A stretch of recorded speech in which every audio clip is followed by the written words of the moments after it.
Cyclopedia की history of Muslim heroes की series में मैं आपको इब्ने रुश्द के बारे में बता रहा हूँ। इनका पूरा नाम अबू वलीद मोहम्मद बिन अहमद बिन मोहम्मद बिन रुश्द था।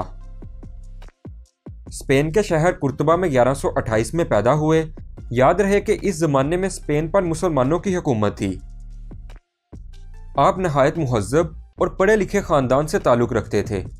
इसका अंदाज़ा आप इस बात से लगा सकते हैं कि इनके वालिद और दादा दोनों ही काजी यानी जज थे।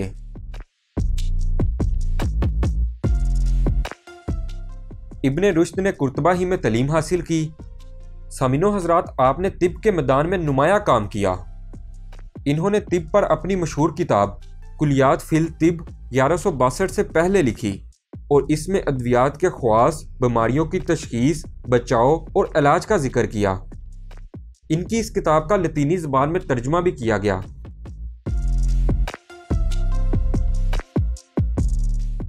सामीने ग्रामी, मौसीकी के मैदान में आप नुमाया महारत रखते थे। इस ज़मन में इन्होंने अरस्तू की किताब पर तबसरा भी किया।